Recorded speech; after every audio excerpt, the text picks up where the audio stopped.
Ang mga trumpetang pilak. Ikasampung kabanata. Sinabi ng Panginoon kay Moises, magpagawa ka ng 2 trumpetang pilak, at gamitin mo ito upang tipunin ang mga tao, at ihanda sila sa paglalakbay. Kapag pinatunog na ng sabay ang 2 trumpeta, magtitipon ang buong mamamayan sa pintuan ng toldang tipanan. Kapag isa lang ang pinatunog, ang mga pinuno lang ng bawat lahi ang magtitipon sa iyong harapan. Kapag pinatunog ang trumpeta para ihanda ang mga tao sa paglalakbay, ang mga lahi sa silangang bahagi ng tolda ang mauunang lumakad. Kapag pinatunog ang trumpeta ng 2 beses, ang lahi naman sa gawing timog na bahagi ng tolda ang mauunang lumakad. Ang pagpapatunog na ito ang magiging hudyat ng kanilang paglakad. Pero iba ang pagpapatunog ng trumpeta kapag titipunin sila. Ang mga angkan ni Aaron na mga pari ang magpapatunog ng mga trumpeta.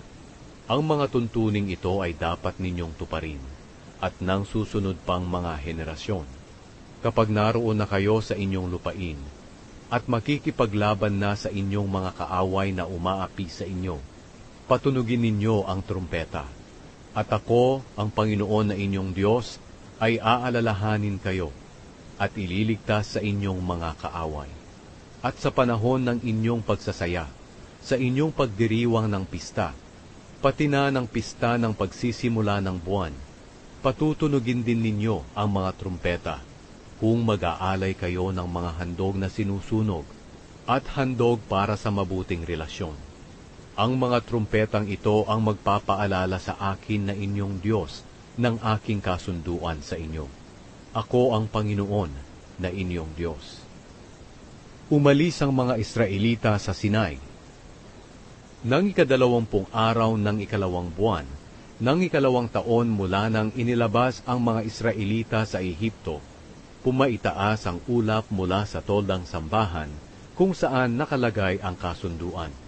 Pagkatapos, umalis ang mga Israelita sa disyerto ng Sinai at nagpatuloy sa paglalakbay hanggang sa tumigil ang ulap sa disyerto ng Paran. Ito ang unang pagkakataon na naglakbay sila ayon sa utos ng Panginoon sa pamamagitan ni Moises. Ang unang grupo na naglakbay dala ang kanilang bandila ay ang grupong pinangungunahan ng lahi ni Huda. Ang pinuno nila ay si Nasyon, na anak ni Aminadab. Ang lahi ni Isakar ay pinamumunuan ni Netanel, na anak ni Zuar. At ang lahi ni Zebulun ay pinamumunuan ni Eliab, na anak ni Helon.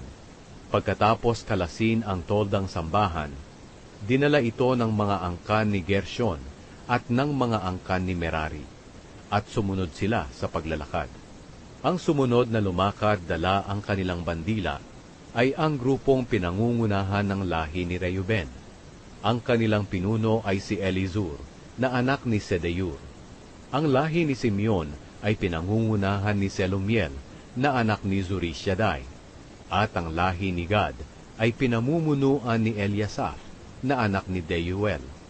At ang sumunod ay ang mga angkan ni Kohat na nagdadala ng mga banal na kagamitan ng tolda. Kailangang naiayos na ang tolda bago sila dumating sa susunod na lugar na kanilang pagkakampuhan.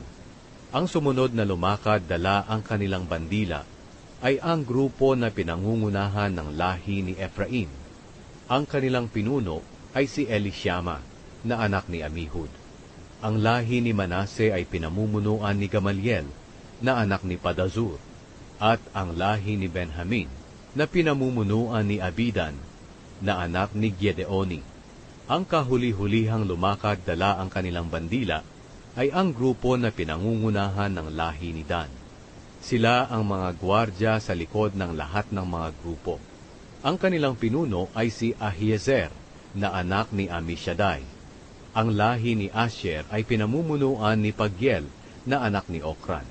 At ang lahi ni Naphtali ay pinamumunuan ni Ahira, na anak ni Enan. Ito ang pagkakasunod-sunod ng paglalakbay ng mga lahi ng Israel na magkakagrupo. Ngayon, sinabi ni Moises kay Hobab na kanyang bayaw, na anak ni Reuel na Midianita, Maglalakbay na kami sa lugar na sinabi ng Panginoon na ibibigay niya sa amin. Kaya sumama ka sa amin at hindi ka namin pababayaan. Dahil nangako ang Panginoon na pagpapalain niya ang Israel. Sumagot si Hobab, ayaw ko. Babalik ako sa aking bayan at sa aking mga kamag-anak.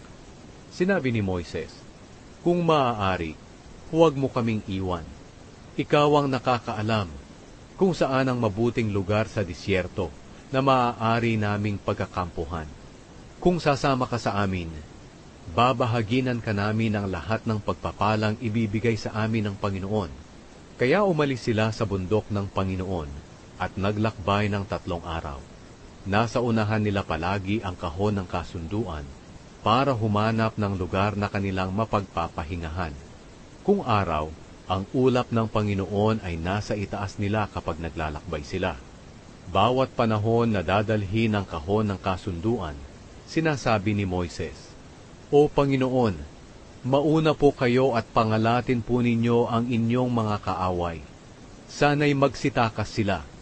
At kapag inihihinto na nila sa paglalakbay ang kahon ng kasunduan, sinasabi ni Moises, Panginoon, bumalik na po kayo rito sa libu-libong mamamayan ng Israel.